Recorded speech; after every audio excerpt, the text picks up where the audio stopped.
Oh, yes. Speaking of George Knapp, I do have a video of him. He is talking about Area 51 and the Storm Area 51 meme that's been spreading across the internet, just like a virus that no one has seen before. It's just all over the place. I believe right now the confirmed people going to the Storm Area 51 is well over 1 million, with people interested in going at 1 million. The United States Air Force has had to come out and address the situation, and George Knapp is going to be telling us what is going on there, what you can expect. He breaks out a map on his TV station. This comes from 8 News Now, and this is George Knapp maps out Area 51, and I'll see if I can play this for everyone so we can all listen together, we can all look together, and consume this information together. Here we go. Let's play this thing.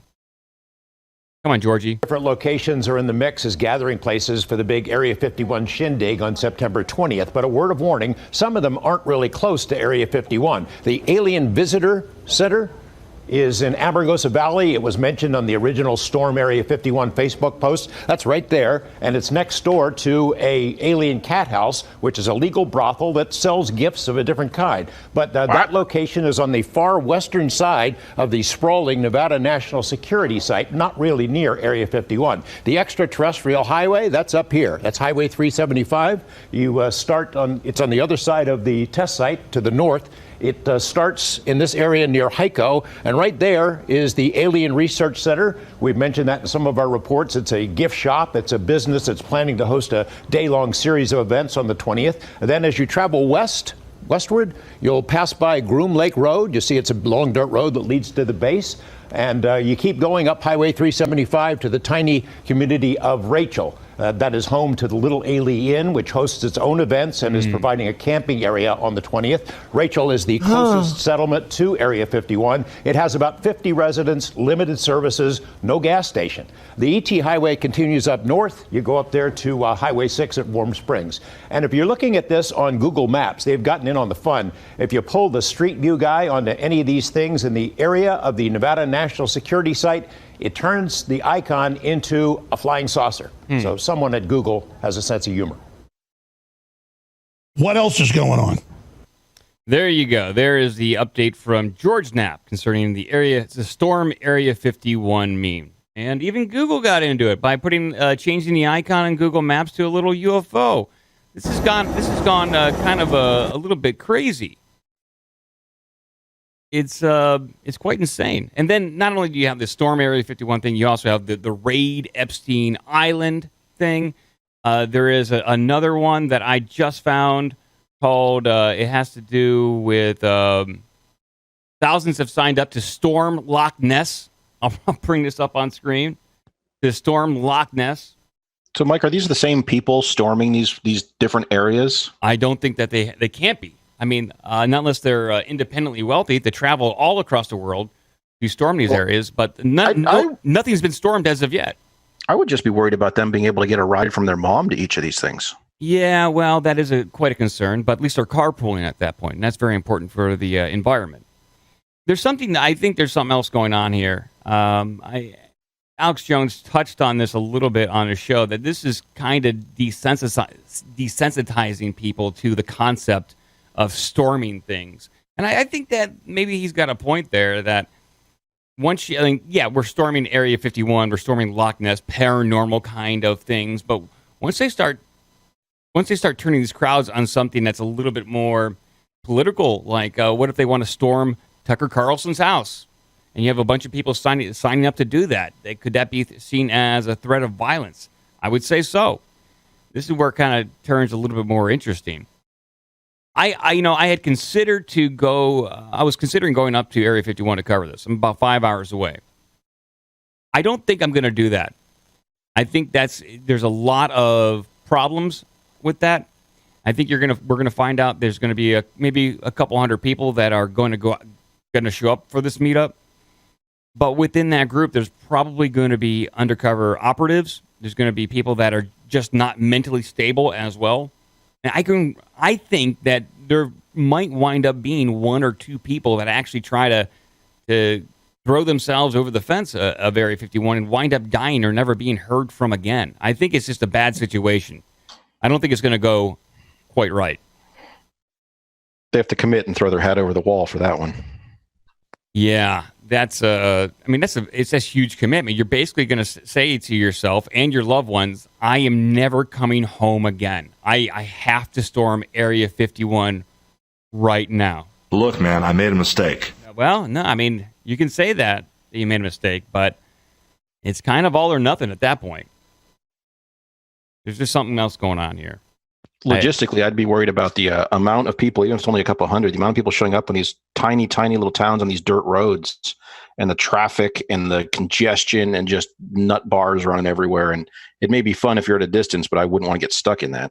Yeah, that's another reason why I kind of am deciding against this. Not only the traffic and dealing with that, but I suspect that whatever military police is really surveying the perimeter of Area 51, they might just randomly pull over people and go through their cars.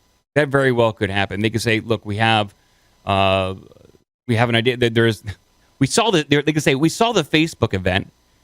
You're not from around here. Are you participating in the raiding Area 51?" That might give them the cause that they need, the justification they need is to pull anybody over, search their car, and just put them through hell. I don't know if I want to deal with that. I suspect that there will be other news organizations on the ground there covering as well. So I just, for me, to do that and put myself in that position, probably not a good idea. Also considering that I'm going on my honeymoon the week after. So me being locked up in jail possibly, not good for my honeymoon. Lame. Yeah. Hey, Joe, what's going on? Living the good life. You know, sitting in traffic, having a great time. Sorry, I'm late. You're like, it's like we're on a sitcom and you just like walked in.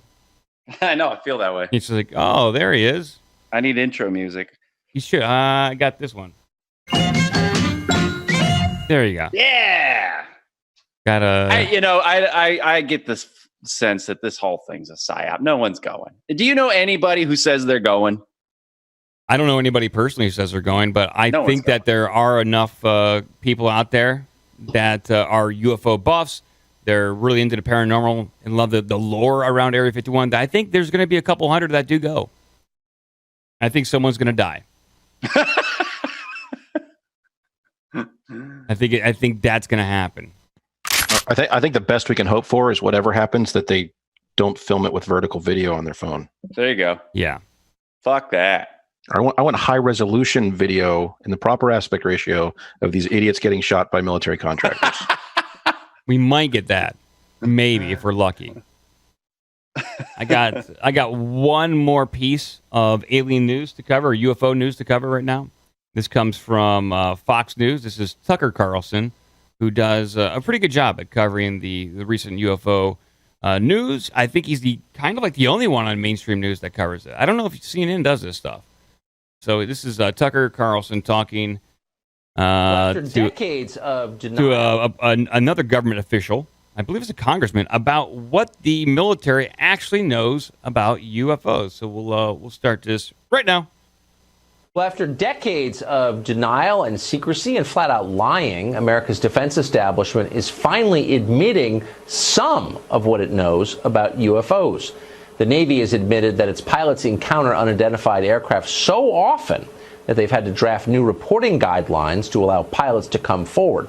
It's easy to find this funny, but it's also scary if you think about it. Our vast, well-funded defense establishment is seeing things in the sky they cannot account for, doing things they cannot understand. Should we be worried? Congressman Mark Walker is a Republican representing the state of North Carolina. He just sent a letter to the Secretary of the Navy, Richard Spencer, about the military's UFO investigations. We recently spoke to the congressman. Here's part of what he said. Should we be worried about this? Well, we are concerned about it. As the ranking member of Terrorism and Counterintelligence, we have questions. It comes down to some of the new infrared radar systems that we're putting on some of our new jets are detecting some things out there. We call them unidentified aerial threats, and that's something that we're looking at. Our UAPs is what we call it. We want to know the information, and that's why it's important that we take a look at this. So this has been going on an awfully long time. There's a lot of data the government has stored about this. Most of it, I think, is still classified. But there must be theories about what these objects are, what these aircraft are. What's the most plausible theory, do you think? Well, what we don't know for sure. Obviously, what we do know is the question that we're wanting to get to is this something that's a defense mechanism from another country? We do know that China is looking at hypersonic missiles. That's 25,000 kilometers, or to break it down into our language, that's getting from D.C., where I'm at, to L.A. in about 9 minutes. We don't know that the nuclear warheads can be attached to those. Is it something like that, or is it something more? We don't know, but I feel like it's something that we must take a look at, and that's why we've written Secretary Spencer of the Navy. Is there any indication that you're aware of that these sightings are foreign aircraft, Russian or Chinese aircraft? We don't know. We have no evidence to support that. We do know there's something that's traveling at that speed of what we call hypersonic now, which is a Mach 4 or 5, not to get too technical. That is something that we want to know. Is this something that another defense system in another country is more advanced, or is it something else? We're not trying to spook people out, but the AATIP, which is basically a program that the government monitors this, was to close down in 2017. So part of my question, Tucker, is it really closed down? Are we still spending resources, or is there more documentation that this program is still being able to file somewhere? That's something that we need to know, even if it's just for defense purposes alone. We spoke to a government employee who has worked on this issue, who said that the U.S. government has wreckage from one of these aircraft. Do you know anything about that? We don't know, but that's one of the 4 questions that we are asking. Is there evidence being held somewhere? Not to get too spooky once again, but if there is evidence, I believe it's important for people, specifically in my position as the ranking member of Terrorism and Counterintelligence, we need to know what this is.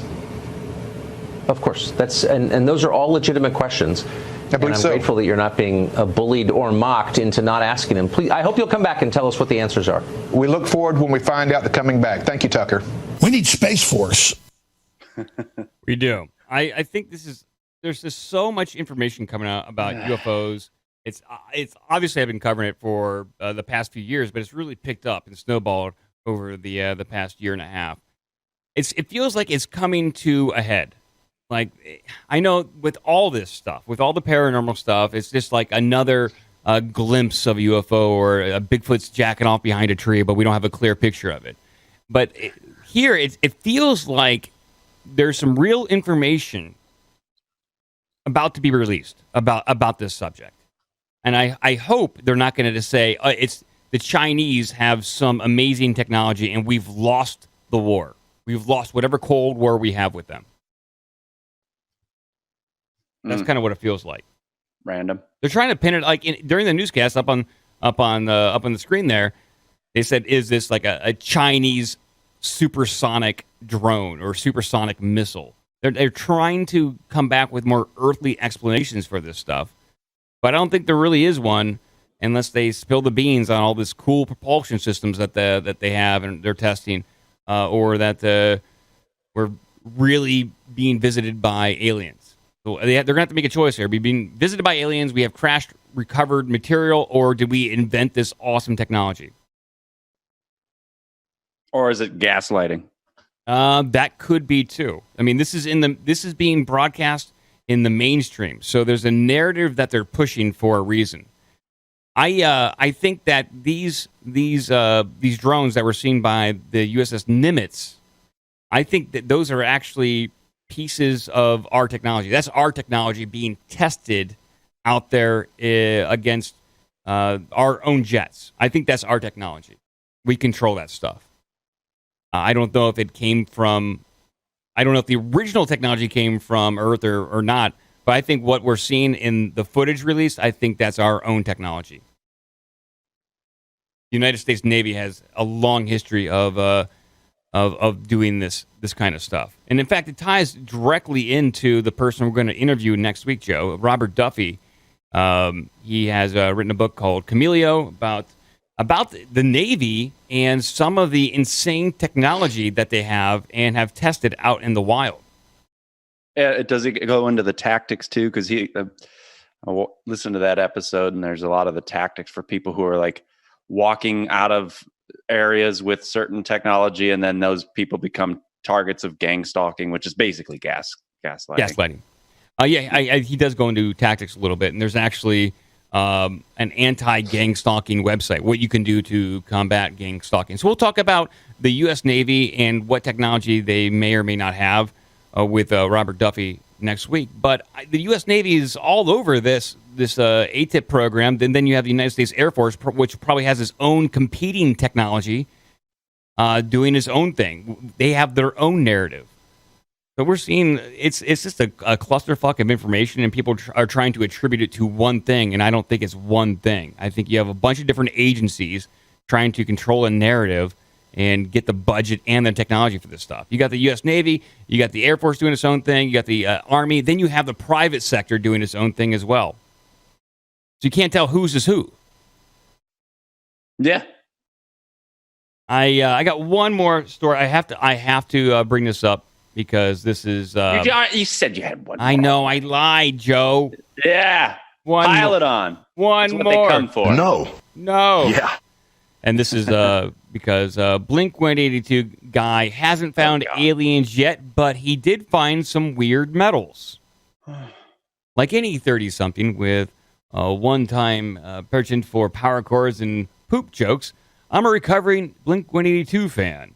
If you were impressionable teen in the late 90s or early aughts, the gateway for pop-punk trios, patented mix of syrupy harmonies and nonstop F-bombs hooks. Terrible music is what they mean. Yeah, it's just, okay.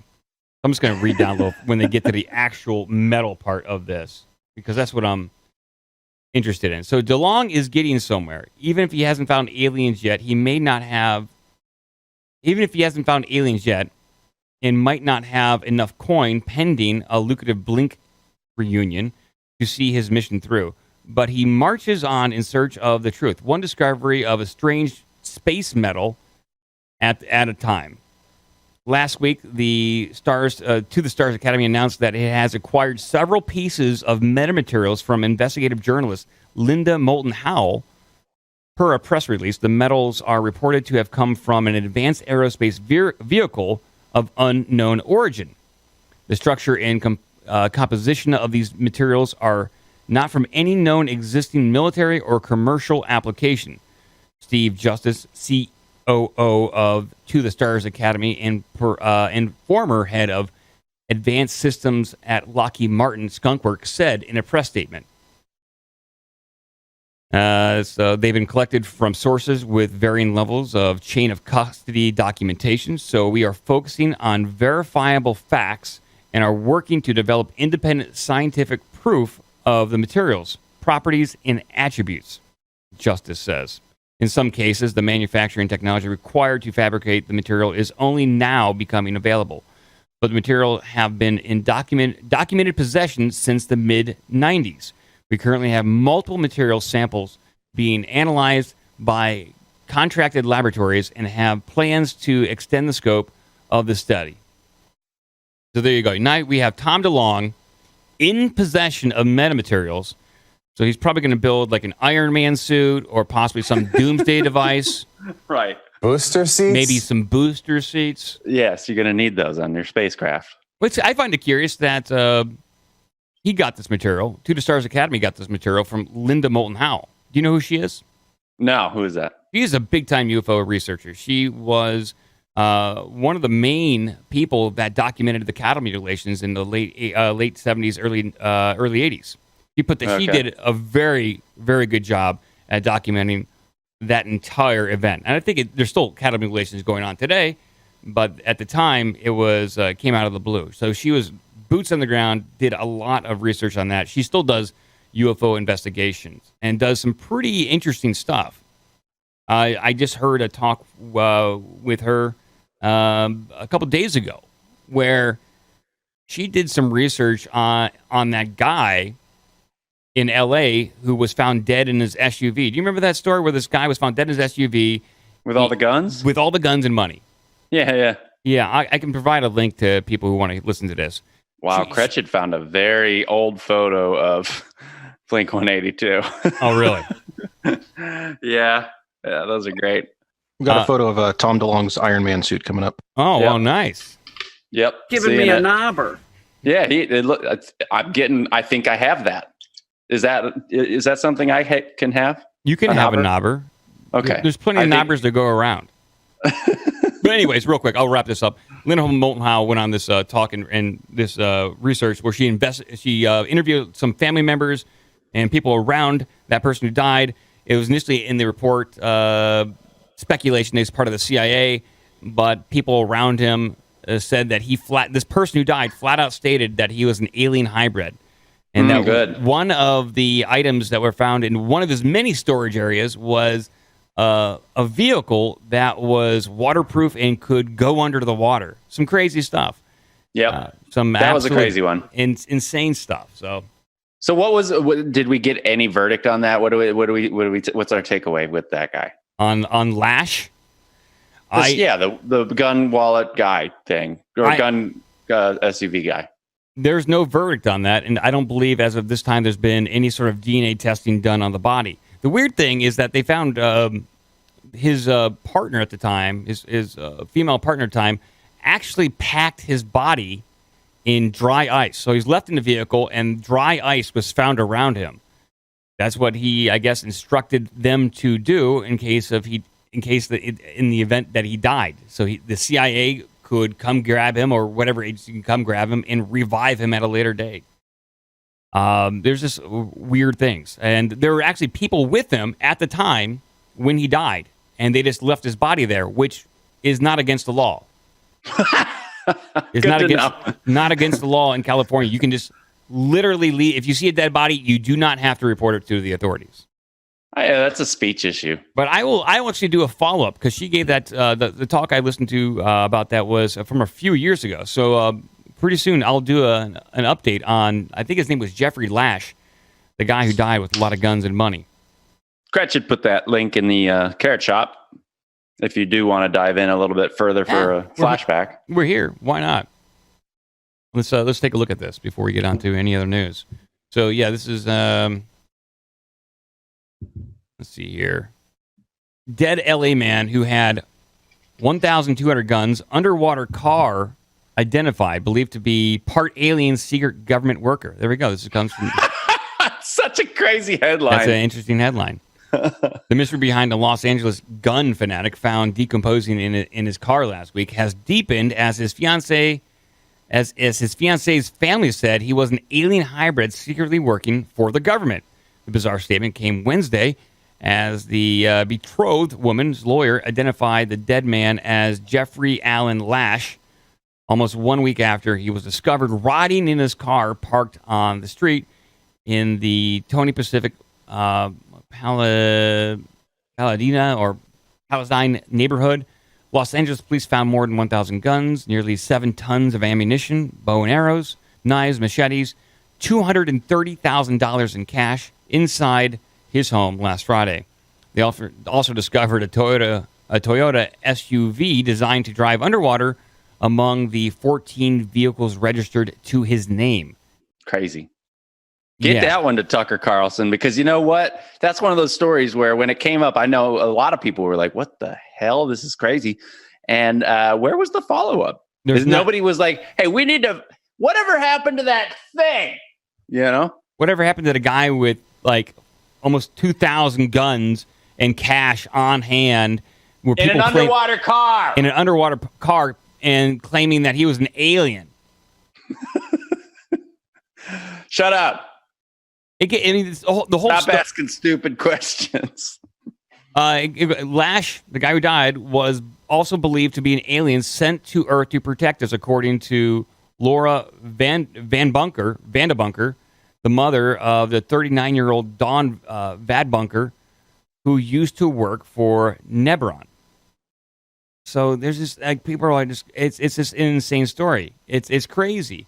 So I'll do a follow-up on this and see if there's anything new to talk about this. Maybe we did a good enough job right here. But the daughter, Dawn Van Bunker, who used to work for Jeffrey Lash, the guy who died, she definitely believed he was part alien. And then after his death, she just took off. She left the state, like went up north. Her parents couldn't find her, so they filed a missing persons report on her. She appeared 17 days later up near Sacramento. She wrote a letter to her family saying, "I'm not coming home ever again.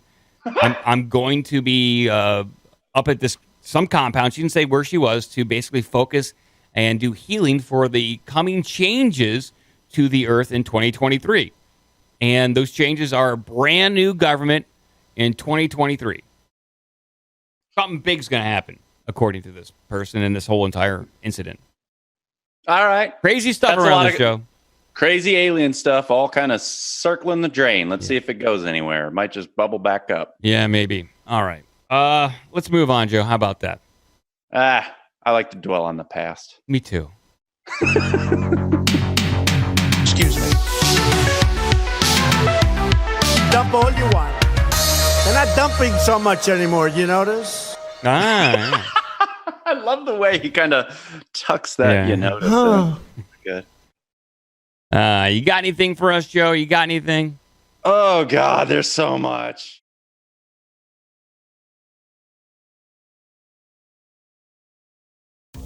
If you want to join the Slack or Discord, give us an email at ourbigdumbmouth@gmail.com. Check out obdmpod.com for all the social media and donation links. Be a part of the magic.